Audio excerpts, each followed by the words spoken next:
कौमी लिबास और फैशन मज़मून मज़हब और ज़ुबान की तरह कौमी लिबास भी किसी कौम की पहचान होता है। हमारा कौमी लिबास मर्दों के लिए शलवार कमीज़ जबकि औरतों के लिए शलवार कुर्ता और दुपट्टा है।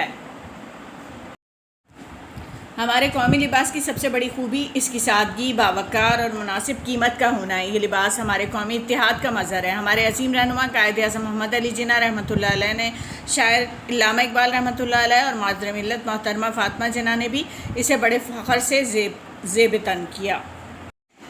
वक्त के गुजरने के साथ साथ कौमी लिबास भी फ़ैशन के असरात से ना बच सका। यही वजह है कि आज हमारे कौमी लिबास पर भी सादगी की जगह फ़ैशन के रंग नुमायां तौर पर दिखाई देते हैं। ख़वातीन के साथ साथ मर्दों का लिबास भी रिवायती कौमी लिबास से हटकर जदीद फ़ैशन के तकाज़ों के मुताबिक ढलने लगे हैं।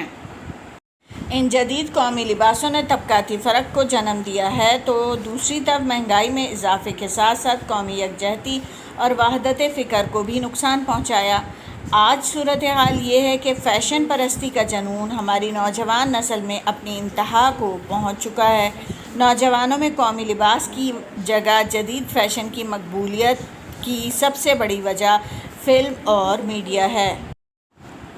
जदीद साइंसी तरक्की ने दुनिया को समेट कर रख दिया है। आज का नौजवान मुल्की और गैर मुल्की ड्रामों, फिल्मों और पुरकशिश इश्तिहारात की शक्ल में जो कुछ देखता है उसे अपनाने पर मजबूर हो जाता है। यही वजह है कि आज रिवायती कौमी लिबास ज़वाल का शिकार है और जदीद फ़ैशन का शाहकार मगरबी या गैर कौमी लिबास फ़रोग़ पा रहा है।